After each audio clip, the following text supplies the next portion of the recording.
Good morning ಕರ್ನಾಟಕದಲ್ಲಿ ಯಾವುದೇ ಅನ್ಯಾಯದ ವಿಚಾರಗಳಾಗಲಿ, ಯಾವ ಅಧಿಕಾರಿಗಳು, ಯಾವ ಸರ್ಕಾರ, ಯಾವ ಜನಪ್ರತಿನಿಧಿಗಳು, ಯಾವ ಸಿಎಂ, ಯಾವ ಪೊಲೀಸ್ ಇಲಾಖೆ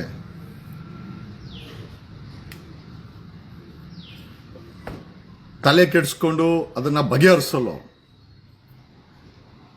ಕರ್ನಾಟಕದಲ್ಲಿ ವ್ಯವಸ್ಥಿತವಾದಂಥ ಒಂದು ರಾಜ್ಯ ಸರ್ಕಾರ ಇದೆ,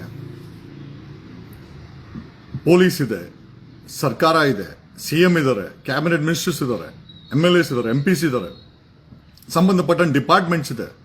ಯಾವ ವಿಚಾರಗಳಲ್ಲಿ ಈ ಡಿಪಾರ್ಟ್ಮೆಂಟ್ಗಳು, ಸರ್ಕಾರಗಳು, ಜನಪ್ರತಿನಿಧಿಗಳು, ಮೂರು ಪಕ್ಷಗಳು ಬೇಡಪ್ಪ ಅಂತೇಳಿ ಕೈ ತೊಳ್ಕೊಂಡು, ಫಾರ್ ಎಕ್ಸಾಂಪಲ್ PSI 2023ರಲ್ಲಿ 48 ಜನ ಪೊಲೀಸು ADGP ಇದೇ ಸಿದ್ದರಾಮಯ್ಯ ಆಪೋಸಿಷನ್ ಲೀಡರ್ ಆಗಿದ್ರು ಬೆನ್ ತಟ್ಟಿದ್ರು. ಅದೇ ಅವ್ರ ಅಧಿಕಾರಕ್ಕೆ ಬಂದ್ಮೇಲೆ ಧರ್ಮಸ್ಥಳ ವಿಚಾರ ಆಗಿರ್ಬೋದು, ಅಥವಾ ಆಟೋಗಳ ವಿಚಾರ ಆಗಿರ್ಬೋದು, ಅಥವಾ ಭ್ರಷ್ಟಾಚಾರದ ವಿಚಾರ ಆಗಿರ್ಬೋದು, ಸಿದ್ದರಾಮಯ್ಯ ನಾನು ನಿದ್ದೆ ರಾಮಯ್ಯ ಅಂತ ನಿದ್ದೆ ಮಾಡ್ತಾರೆ. ಯಾವ ವಿಚಾರಗಳಲ್ಲಿ ಪಕ್ಷಗಳು ಕೈ ತೊಳ್ಕೊಳ್ತವೋ, ಯಾವ ವಿಚಾರದಲ್ಲಿ ಸರ್ಕಾರ ಕೈ ತೊಳ್ಕೊಳ್ತದೋ, ಯಾವ ವಿಚಾರದಲ್ಲಿ ಪೊಲೀಸ್ ಇಲಾಖೆ, ಸಂಬಂಧಪಟ್ಟ ಇಲಾಖೆಗಳು ಒಂದು ಮಟ್ಟದಲ್ಲಿ ನ್ಯಾಯಾಂಗದನ್ನು ದಿಕ್ಕು ತಪ್ಪಿಸಿ ಇಂಜೆಕ್ಷನ್ ಆರ್ಡರ್ಗಳು ತಗೊಂಬರೋ ಅಂತ ಬೇವರ್ಸ್ಗಳಿರುವಂತ ಸಮಯದಲ್ಲಿ ನಾವು ಧ್ವನಿ ಮಾಡ್ತೀವಿ. ಯಾರೋ ಒಂದು ಹೆಣ್ಮಗ್ಳಲ್ಲಿ ಹಾಕಿತ್ತು, ಬರೀ ರೀಲ್ಸ್ ಓಡ್ತಾ ಐತೆ, ತಾಯಿ ನಾವು ನಾನು ಅಥವಾ ನಂತರ ಅವ್ನು ಗಿರೀಶ್ ಮಟ್ಟಣ್ಣ ಆ ಮಹೇಶ್ ಅವರು, ಆಮೇಲೆ ಮಹೇಶ್ ಸಾರ್ ಅನ್ಬಾರ್ದು, ಗಿರೀಶ್ ಮಟ್ಟಣ್ಣ ಅವನು ಇವನ್ಗೆ ಈ ನಾವೆಲ್ಲ ಸಾರ್ವಜನಿಕ ಹಿತಾಸಕ್ತಿಲಿ ಒಂದಷ್ಟು ಧ್ವನಿ ಮಾಡ್ತಾ ಇದೀವಿ. ನಾನು ಒಂದೇ ಒಂದು ಪ್ರಶ್ನೆ ಕೇಳೋದು, ನಾನು ಬೆಳಗ್ಗೆ ಜೈಮಾಲಾದು ಪೋಸ್ಟ್ ಹಾಕ್ಬಿಟ್ಟು ಜೈಮಾಲಾದೊಂದು ಫೋಟೋ ಹಾಕಿದೆ. ಅವರು ಧರ್ಮಸ್ಥಳಕ್ಕೆ 15 ದಿವಸಕ್ಕೆ ಭೇಟಿ ಕೊಡ್ತಾ ಇದ್ರು, ಸೇವೆ ಮಾಡ್ತಾ ಇದ್ರು, ಅಲ್ಲಿನ ಆಡಳಿತ ಕುಟುಂಬದ ಜೊತೆ ಒಳ್ಳೆ ಸಂಪರ್ಕ ಇಟ್ಕೊಂಡಿದ್ರು, ಒಳ್ಳೆ ಚೆನ್ನಾಗಿದ್ರು ಅಂತ ಹಾಕಿದೆ. ಜೊತೆನಲ್ಲಿ ನಮ್ಮ ಆದಿಚುಂಚನಗಿರಿ ದೊಡ್ಡ ಸ್ವಾಮೀಜಿ ಅವ್ರು ಇರ್ಬೇಕಾದ್ರೆ ಜೈಮಾಲ ಅವರು ಮಠಕ್ಕೆ ಭೇಟಿ ಕೊಡ್ತಾ ಇದ್ರು ಅಂದೆ. ಅವ್ನು ಯಾರೋ ಒಂದು ಮೆಸೇಜ್ ಹಾಕೋನು, ಏನಂತ ಹಾಕೋನೆ ಗೊತ್ತಾ, ಬೀದಿಲಿ ಹಣ ಆಗ್ಬಿಡ್ತೀಯಾ ಅಂದ್ರೆ ಈ ಮಠಗಳಾಗಿರ್ಬೋದು, ರಾಜ್ಯ ಒಕ್ಕಲಿಗರ ಸಮುದಾಯಗಳಾಗಿರ್ಬೋದು, ಅಥವಾ ಮಠದ ಪ್ರಾಧಿಕಾರ ಗೂಂಡಾಗಳ ಕೈಯಲ್ಲಿದೆ. ಈಗ ಅವನು ಹಾಕದವನು ಬೇರೆ ಯಾರೂ ಅಲ್ಲ, ಈ ನಮ್ಮ ಒಕ್ಕಲಿಗರ ಮಠಕ್ಕೆ ನಿರ್ಮಲಾ ಅಂದ್ರು ಮುಂದೆ ಇರುವಂತ ದೇವರು, ಹಿಂದ್ಗಡೆ ಎಂಟೈರ್ ಟ್ರಸ್ಟ್ ನ ಮೇಂಟೈನ್ ಮಾಡ್ತಾ ಇರೋದು managing director doctor Prakashanatha Swamiji alias. ಅವನ ಶಿಷ್ಯನೇ ಅವನು. ನೋಡಿ, ಸ್ವಾಮೀಜಿಗೆ ಈ ನಮ್ಮ ಒಕ್ಕಲಿಗ, ನಾನು ಧರ್ಮಸ್ಥಳದ ವಿಚಾರಕ್ಕೆ ಬರ್ತೀನಿ, ಧರ್ಮಸ್ಥಳದಲ್ಲಿ SIT ಏನ್ ಮಾಡ್ತಾ ಇದೆ ಒಂದು ಅಪ್ಡೇಟ್ ಕೊಡ್ಬೇಕಾದ್ ಹೇಳ್ತೀನಿ, ಎಲ್ಲ ಅಪ್ಡೇಟ್ ಹೇಳ್ಬಿಡ್ತೀನಿ ಬಿಡಿ. ನೋಡಿ, ಇವನನ್ನ ಯಾರೋ ಭೀಮನ್ನ ಒಂದು 3 ಬಾರಿ ಎನ್ಕ್ವೈರಿ ಮಾಡಿದಾರೆ, ಇಂಟ್ರಾಗೇಷನ್ ಅಲ್ಲ. ಇವ್ರು ಹೇಳ್ತಾ ಇದ್ರು, ಯಾರೋ ಮಾಧ್ಯಮಗಳು ಹೇಳ್ತಾ ಇತ್ತು, ಧರ್ಮಸ್ಥಳದ ವಿಚಾರದಲ್ಲಿ ಭೀಮನ್ನ ಸರಿಯಾಗಿ ಡ್ರಿಲ್ ಮಾಡಿದ್ದಾರೆ. ಡ್ರಿಲ್ ಮಾಡಕ್ಕಾಗಲ್ಲ, ಎನ್ಕ್ವೈರಿ ಮಾಡಬಹುದು, ಕ್ರಾಸ್ ವೆರಿಫೈ ಮಾಡಬಹುದು. ಯಾಕೆ ಅಂದ್ರೆ is the complainant and also witness. ಈ ಒಂದು ಹತ್ಯಾಕಾಂಡಕ್ಕೆ ಬಹುದೊಡ್ಡ and the most important evidence and complaint ಅಂದ್ರೆ ಭೀಮನ್ನ ಯಾವುದೇ ರೀತಿಗೆ ಪೊಲೀಸರು ಬೇರೆ ಬೇರೆ ರೀತಿ ನಡ್ಕೊಳಕ್ಕೆ ಸಾಧ್ಯನೇ ಇಲ್ಲ. They have to protect him. Is the complainant for this ಹತ್ಯಾಕಾಂಡ. ಈ ಹತ್ಯಾಕಾಂಡ ಹೊರಗಡೆ ಬಂದಿದ್ರೆ ನೀವುಗಳು ಮಾತಾಡ್ತಾ ಇದ್ರೆ it is because of Bhima alias, ಬೇರೆ ಏನೋ ಹೆಸರು ಇದೆ, ಬೇರೆ ವಿಚಾರ. ನಾನು ಕೇಳೋದೇನಂದ್ರೆ ಭೀಮನನ್ನ ಐ ಥಿಂಕ್ 3 ಬಾರಿ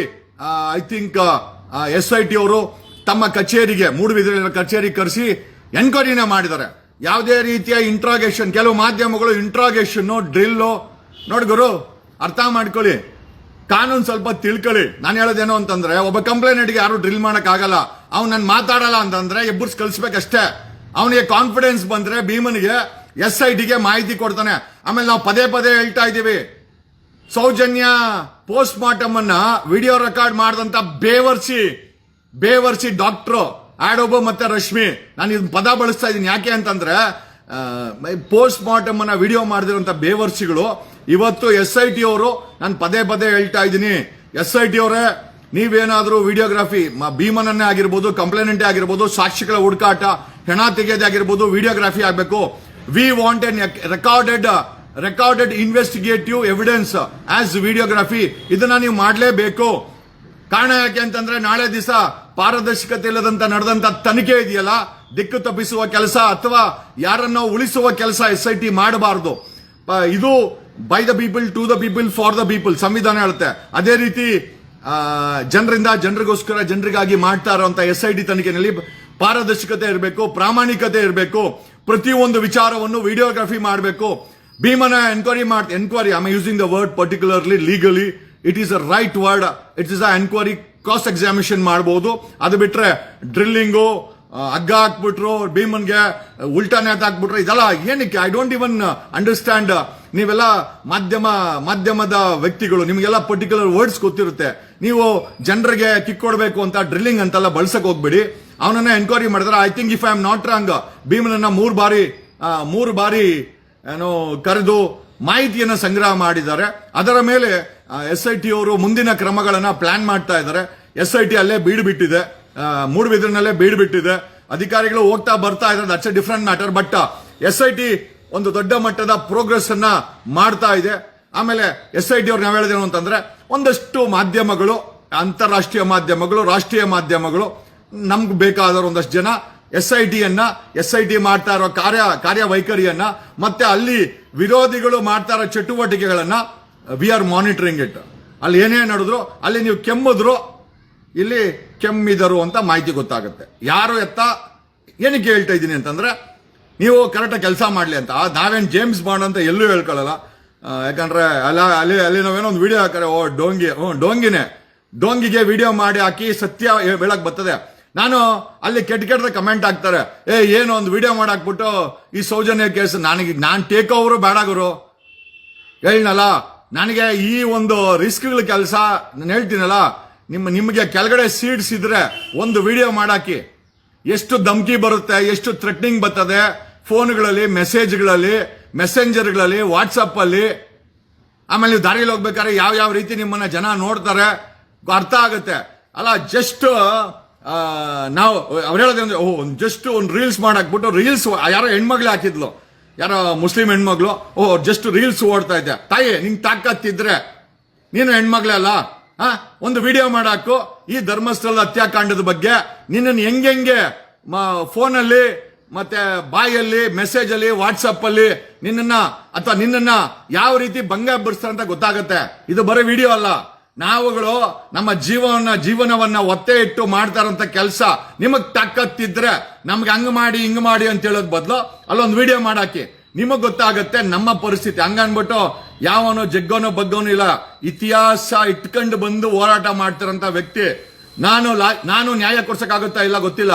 ಬಟ್ ಒಂದೊಂದು ನಿಜ, I will take the matter to logical conclusion. ಈ ಮ್ಯಾಟ್ರು ಲಾಜಿಕಲ್ ಕನ್ಕ್ಲೂಷನ್ಗೆ ಹೋಗುತ್ತೆ. ಯಾಕಂದ್ರೆ ನಾನು ತನಿಖೆ ಮಾಡ್ತಾರೆ, SIT ಮಾಡ್ತಾ ಇರೋದು, ಅವ್ರ ಕೈಲಿ ಮಾಡಿಸ್ತಾ ಇದೀವಿ, ಅವ್ರನ್ನ ಮಾನಿಟರ್ ಮಾಡ್ತಾ ಇದೀವಿ.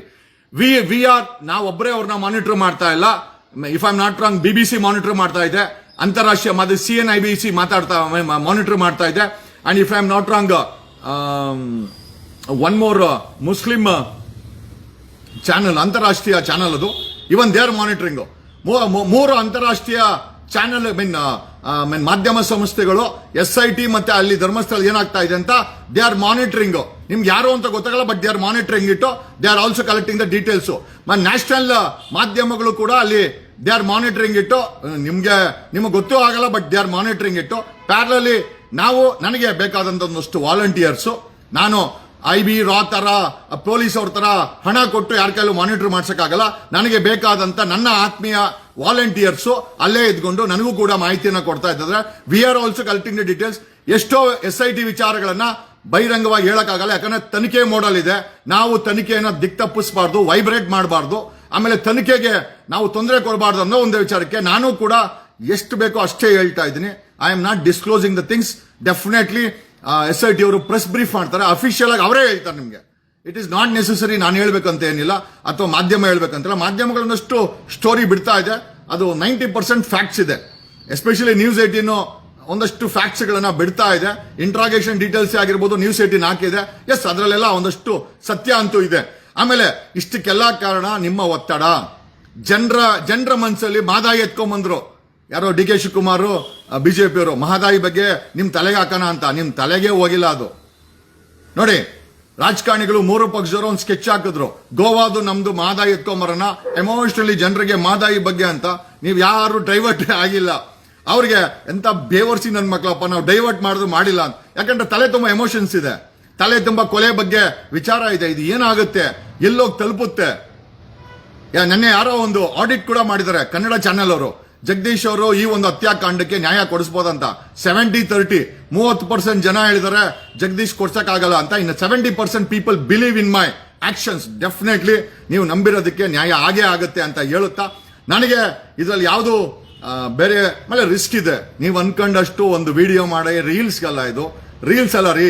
ಹೆಚ್ಚು ಕಮ್ಮಿ ಯಾರ ಲೈಫೇ ಒಟ್ಟಾಗುತ್ತೆ. ನಮಗೂ ಹೆಂಡ್ರು ಮಕ್ಕಳವ್ರೆ, ನಮಗೂ ಸಂಸಾರ ಇದೆ, ನಮಗೂ ಕೂಡ ಮುಂದೆ ಚೆನ್ನಾಗಿ ಬಾಳಬೇಕು ಅನ್ನೋ ಒಂದು ಮನಸ್ಥಿತಿ ಇದೆ. ಹಾಗಾಗಿ ನೀವೆಲ್ಲ ಅರ್ಥ ಮಾಡ್ಕೊಬೇಕು. Do not under estimate. ಏನೋ ಇಲ್ಲಿ ನಾವುಗಳು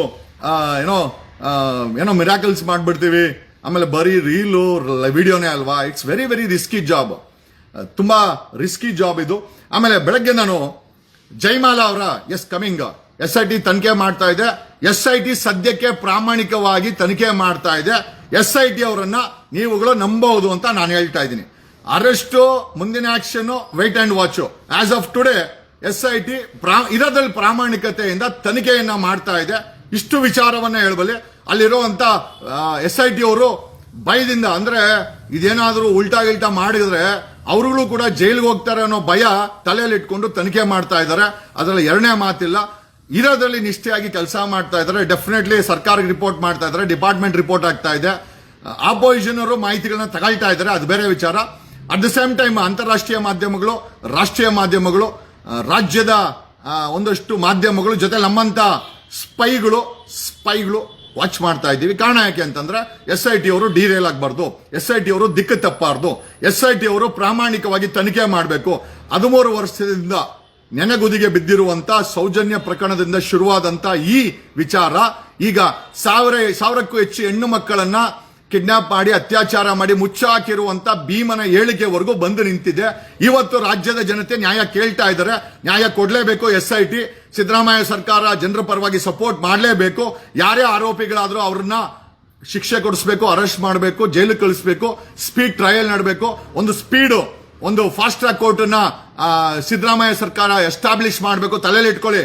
ಬರೀ ತನಿಖೆ ಮಾಡಿ ಬೇಡಿ ಹಾಕಿ ಹೊರಡೆ ಕಳಿಸೋದಲ್ಲ, ಫಾಸ್ಟ್ ಟ್ರ್ಯಾಕ್ ಕೋರ್ಟ್ ನ ಸರ್ಕಾರ ಎಸ್ಟಾಬ್ಲಿಷ್ ಮಾಡಬೇಕು. ಆಮೇಲೆ SIT ಅವರಿಗೆ ಸಿಕ್ಕಾಪಟ್ಟೆ they need financial sanctions and grants. ಏನಕ್ಕೆ ಅಂತಂದ್ರೆ ಸಾಕಷ್ಟು ಖರ್ಚು ವೆಚ್ಚಗಳಿದೆ, ಅವರಿಗೆ ಇನ್ಫ್ರಾಸ್ಟ್ರಕ್ಚರ್ ಬೇಕು. ಹೊಸ DPR, ವಿಧಾನಸೌಧದಲ್ಲಿರುವ DPR, deploy new vehicles for SIT ಗೆ ಅಲ್ಲಿ ಮಳೆ ಬರ್ತಾ ಇದೆ. ಹಳೆ ಗಾಡಿಗಳನ್ನ ಕೊಟ್ಟು ಏನಾದ್ರೂ ಕೆಟ್ಟಗಿಟ್ಟು ಹೋದ್ರೆ ನಿಮಗೆ ಗ್ರಾಚಾರ ಬಿಡಿಸ್ತೀವಿ.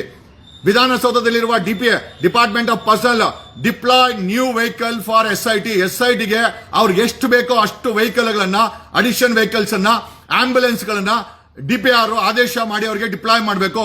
You should. ಆಮೇಲೆ if I am not wrong, ಸರ್ಕಾರದ ಹತ್ರ ಫ್ಲೋಟಿಂಗ್ ಆಫೀಸ್ ಇದೆ. If I am not wrong, DK Shivakumar ಹತ್ರ ಯಾರ ಹತ್ರ ಒಂದು ಆಫೀಸ್ ಕೂಡ ಇದೆ.